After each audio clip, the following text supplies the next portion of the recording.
Maybe you've seen the movie The Princess Diaries. Anybody seen that movie? I've never seen it. I've never seen The Princess Diaries.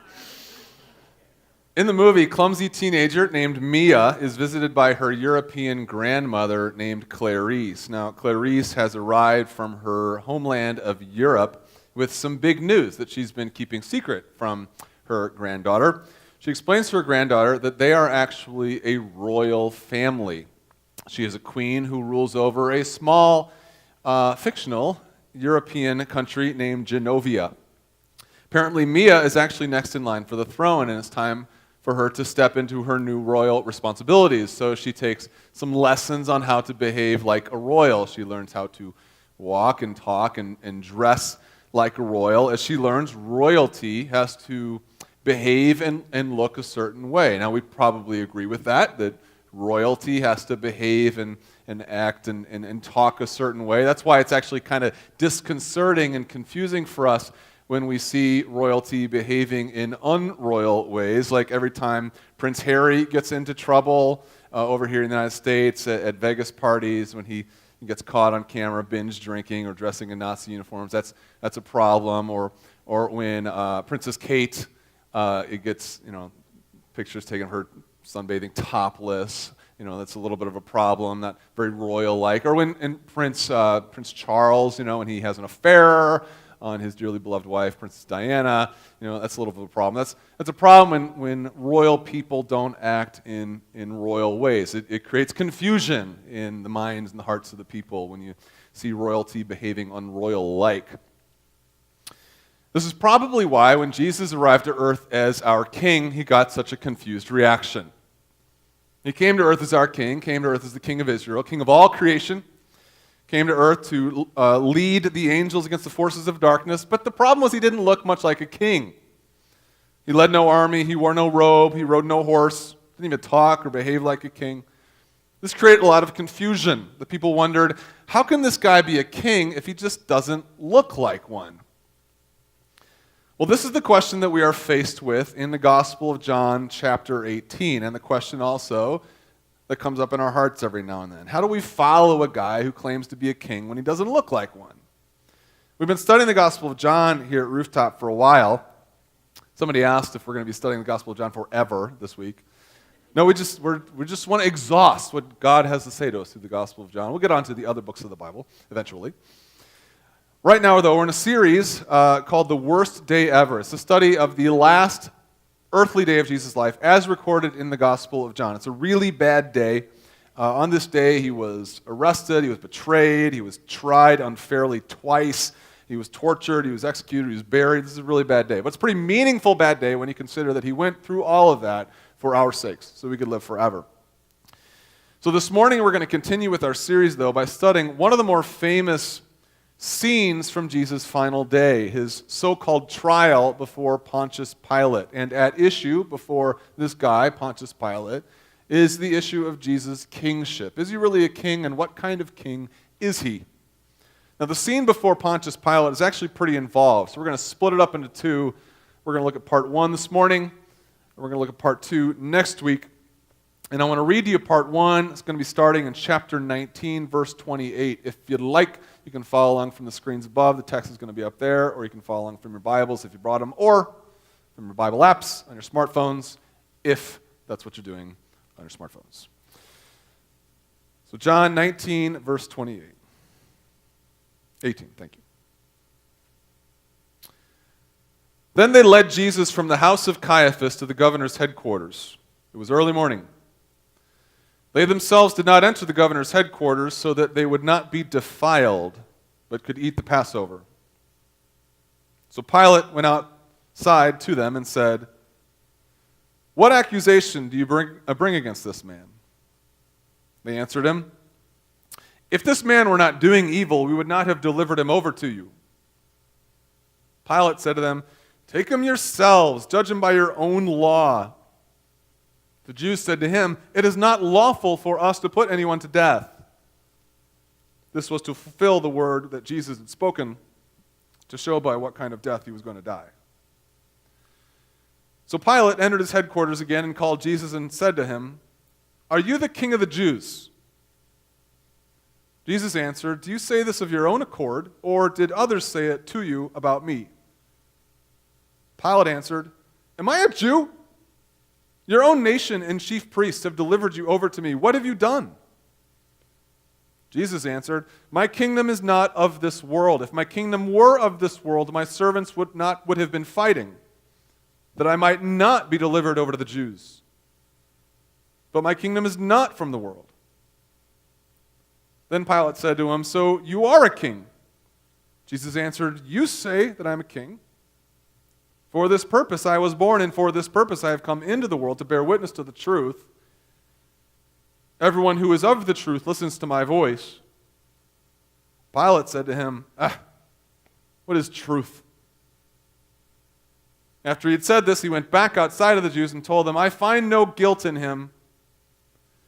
But you have a custom that I should release one man for you at the Passover. So, do you want me to release to you the King of the Jews?" They cried out again, "Not this man, but Barabbas." Now, Barabbas was a robber. So you might recognize this scene. You might recognize it from one of the many Jesus films that you've seen on TV or in the movies over the many years, or you might not recognize the scene at all. You might be kind of new to the Gospel of John. So either way, I still want to go back through the scene a little bit and hit the main plot point so that we can all make sure that we're all on the same page as we talk about it. In the scene, we meet one of the most sophisticated, interesting, and actually memorable characters in the Gospel of John. His name is Pontius Pilate. He is the Roman governor of Judea, which is the region in which Jesus lived and died. Now, he was appointed governor by the emperor of Rome. You didn't sort of vote on governors back then, you just got appointed.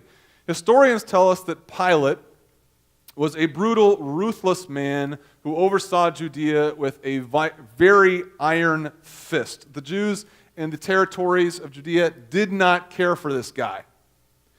But in this case, they needed him. They needed his help to get rid of this guy named Jesus. If you remember, the Jewish leadership had concluded a while back that Jesus was too much of a threat to their power and to the status quo to let live. They thought he was getting ready to lead some sort of violent uprising, and they felt a little bit too threatened by that, so they decided that he needed to go. He needed to die. The only problem there was if they killed him, he had too many followers. It probably might incite that uprising.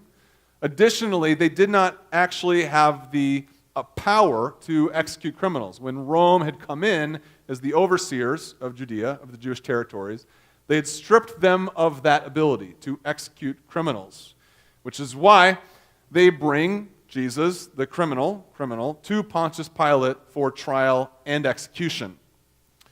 Now, Pilate stumbles out of his house, probably still in his royal pajamas, woken up by the guards, sees the Jewish leadership there with a man in chains, and he asks them, "What accusation do you bring against this man? What has he done? Why is he here? Why are you here? It's early in the morning. What's the problem?"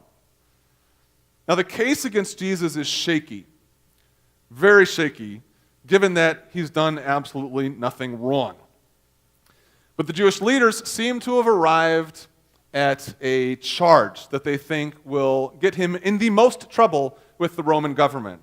They believe that at some point during Jesus' life and ministry, he identified himself as a king, specifically the king of the Jews. They think that charge might get him in the most trouble with the Roman government. In Rome, you couldn't just make yourself a king. They didn't tend to allow that. They appointed people to certain positions, and really there only was one king anyway. Who was that? In Rome, that would be Caesar. You couldn't just appoint yourself to be a king. I can't just call myself the governor of Missouri these days. That might not get me in trouble. I would certainly look like a total idiot. So back then, it would get him in trouble either way. You can't just call yourself a king. And they think that might get him in trouble with Pilate. So Pilate decides he needs to investigate. Takes Jesus into his quarters and he begins his inquiry. Pilate puts it to Jesus simply. He says, are you or not the king of the Jews? Do you call yourself a king? Is this true? That would be a problem. Now Jesus answers, but he does so a bit cryptically, as Jesus tends to do. He will answer your question, but in such a way that at the end of it you really have no idea what exactly he said. In verse 36 he says this, "My kingdom is not of this world. If my kingdom were of this world, my servants would have been fighting that I might not be delivered over to the Jews, but my kingdom is not from this world. In other words, I am a king, but he probably didn't stutter like that, but not the sort of king that you think I am. I haven't been trained to look and act and walk and talk like the sort of king you're afraid that you think I am. I am a king from another realm, and I rule my kingdom in a different sort of way. Pilate, regardless of Jesus' nuance there, thinks that he has him. Aha! So you are a king, he says. You claim to have a kingdom. That must mean that you think you're a king. This is a problem. You're in trouble. Jesus tries to clarify as much as he can. He responds, you say that I am a king. For this purpose I was born, and for this purpose I have come into the world, to bear witness to the truth. Everyone who is of the truth listens to my voice. So I am a king, and it's the reason I came into the world, to testify to the truth that I am a king. And you are right when you say that I am a king, but we are on very different pages when it comes to exactly what type of king I am. When you say that I'm a king, you're thinking armies and castles and moats and vestments and crowns of gold and jewels. When I say I am a king, I'm thinking of service and sacrifice and death. I'm the king of heaven. So you're right when you say that I'm a king, but we're really on different planets when it comes to what exactly we mean by that. That's what Jesus is trying to say. Pilate doesn't get it. He's still sleepy. Wants to go back to bed. Even though the Jews think this man is dangerous, he just thinks he's a bit loopy. Certainly no criminal. So he heads back to the Jews and he explains to them, I find no guilt in this man. King or not, he has done nothing wrong. He cannot possibly be a threat. He's a bit confusing. There's no threat. So presuming his innocence, Pilate offers Jesus back to them, as John writes, but you have a custom that I should release one man for you at the Passover. So do you want me to release to you the King of the Jews? Every Passover, Pilate would do this to show his goodwill to the people. I mean, he murders and kills the people the other 364 days of the year. But on this day, he releases one man to the people, one prisoner. He thinks, well, Jesus is sort of an innocent guy. He got caught up in a weird legal issue, so you're probably going to want him back, right? He's probably going to be the guy you pick. They say, no, we don't want him back. Give us Barabbas. Now, we don't know a lot about this guy named Barabbas from the history books. All we really know about this guy, this criminal named Barabbas, is that he was a robber. That's all John says. So instead of Jesus, the non-criminal, they ask for the actual criminal, and there's some irony there. Yeah, take Jesus, the non-criminal, who we think is a criminal, but really isn't, and give us the actual criminal. Now, the story of Pilate continues. We'll pick it up next week. But this morning, I want to restate the point that John makes, the point that Jesus makes, and the point that Pilate doesn't really grasp, and the point that you and I might struggle with as well. Here's the point. The point is that Jesus came to earth as a different kind of king with a different way of doing things. Jesus came to earth as a different kind of king with a different way of doing things. This was the subject of Jesus and Pilate's debate. Are you a king? Yes, but not the way you think I am. When Pilate thinks of a king, he thinks of armies and castles and violence and power. That's how it trains its kings. That's how the world trains its kings. When Jesus thinks of a king, he thinks of love and service and sacrifice. And this is what Jesus is saying in verse 36 when he says, my kingdom is not of this world. If my kingdom were of this world, my servants would have been fighting. If my kingdom belonged to this world, we would be fighting right now to prevent me from being handed over to the Jews. But that's exactly why I came. I came to love and serve and sacrifice and die for the sins of humanity. That's a different type of king doing a different type of leadership. He came to earth to rule as a king, but his version of ruling is by sacrificing his own life for our sakes, by dying for our sins. Not to get ahead of ourselves, but we see a perfect image of this type of kingship in the very next chapter, chapter 19, when Jesus is crowned by the Roman soldiers with a crown of thorns. Not a crown of gold, not a crown of jewels, but they're mocking his supposed kingship, and they crown him with a crown of thorns. They think it's an insult, but it actually came to define the sort of leadership, kingship that Jesus came to give. Now, if you've been a Christian for any length of time, this is going to be familiar to you. We know that Jesus came as a different kind of king and that he does things in a different type of way. You know that, I know that. But I wonder if still in our hearts, we still wouldn't prefer it if Jesus were the sort of king that Pilate was afraid he thought he was. One more time. We know and appreciate and worship Jesus because he's a different kind of king that does things in a different kind of way. But I wonder if in our hearts we still wouldn't prefer it if Jesus was the sort of king that Pilate actually thought he was. I mean, we say we understand that Jesus came as a different kind of king who rules by service and sacrifice, but I suspect that when it comes down to it, we really wish Jesus would just pull out his sword every now and then. I think sometimes we think things might go better if Jesus was that type of earthly king. I think many of us would prefer that. How do I know? Because when it comes to serving our king, when it comes to building the kingdom, oftentimes we choose very earthly means and manners to achieve heavenly results. Instead of living lives of service and sacrifice, we live lives of power and coercion to get what we want. We follow this kind of king, not this kind of king. How do I mean? Well, let me give you a few examples of the way we betray the values of our heavenly spiritual king. And as a warning, these examples might step on your toes. That's why you came this morning, though, right?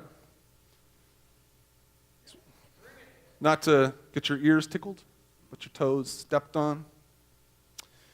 So, of course, I have 3 examples.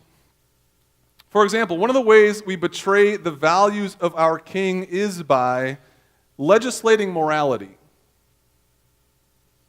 One of Christians' favorite ways of trying to enact change in the world is by passing laws which literally convict sinners of sin.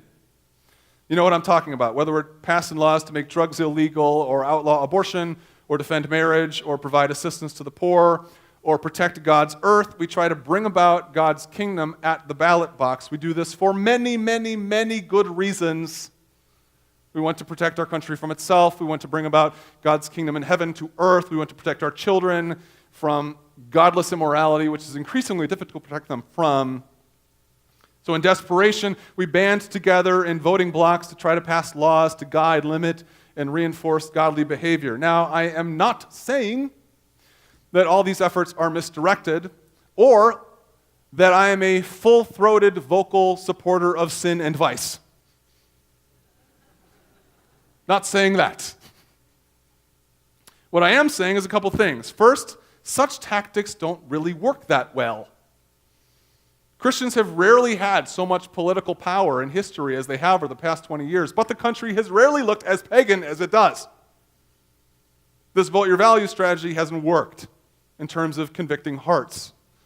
But the bigger problem here is that the strategy itself is flawed and distracts us from the sort of heavenly strategy that Jesus, our King, employed here on earth. He did not come to run for office. He did not come with a legislative or political agenda. He came to serve and sacrifice to be handed over to the Jewish leaders so that we could live forever. And that's not just a spiritual agenda. That strategy should guide our lives and how we bring about the kingdom of God on earth. Instead of voting for a slate of pro-life candidates, how about at least also sacrificing your time to work at a crisis pregnancy center? Or fostering abandoned children? Instead of spending millions passing an amendment to ban gay marriage, how about, I don't know, sacrificing your pride and working on your own marriage? Which, as far as God and you are concerned, is a much bigger deal than what's going on at the Supreme Court.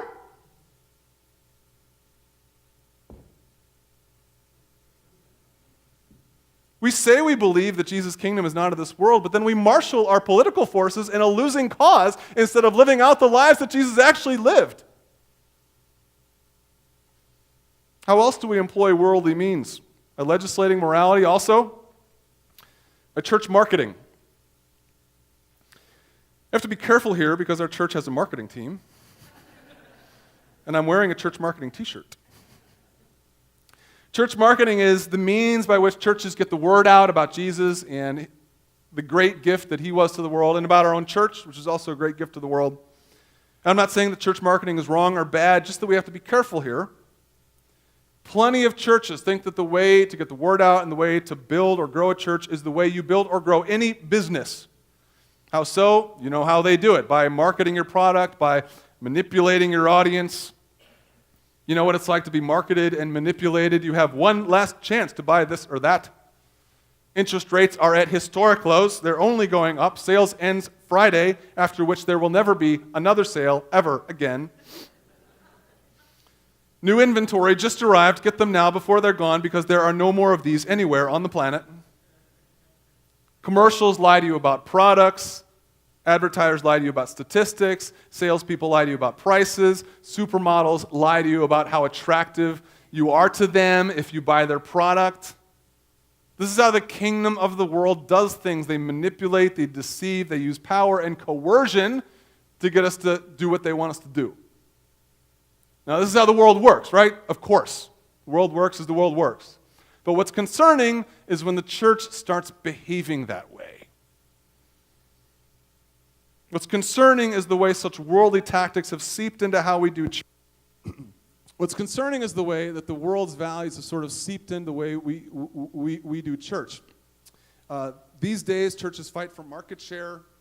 We package the gospel in shiny ways that is most appealing to potential customers. We dumb it down, and we make the gospel very easy to entry-level Christians. We make our services, or we try to make our services, short and convenient as possible to be as convenient to as many people as possible. Call now. And we'll give you a free prayer cloth. I don't know if you've seen those commercials. Go to any Christian bookstore. You'll see church marketing run amok. Have you gone to any Christian bookstores lately? This is church Christian marketing everywhere. Anytime you see a Christian t-shirt or a CD for sale at $14.99 in a Christian bookstore, it's a lie. They're trying to manipulate you into thinking that it's cheaper than it actually is. It's not $14. It's $15. Just call it $15. Doesn't even include tax. Now, again, church marketing isn't all that bad, but Jesus had a different way of doing things. He didn't market himself with selling points and bumper stickers or slogans or by meeting the felt needs of potential customers. He laid down his life to show them God's love. That's how he did it. That's the kind of king he was. So instead of wearing t-shirts and hoping people come to church because they see the cool new logo that we're all wearing, crazy notion, why don't we actually invite them to church? Instead of sort of hoping that our sign grabs people, how about we reach out to our neighbors, love our enemies, and invite them to experience the love of God in their lives? We say we want a humble king, but then we use worldly means to bring about his perceived will. We legislate morality, we market faith. But maybe the worst way that we betray our real values isn't morality legislation, it's not church marketing, it's relational politics.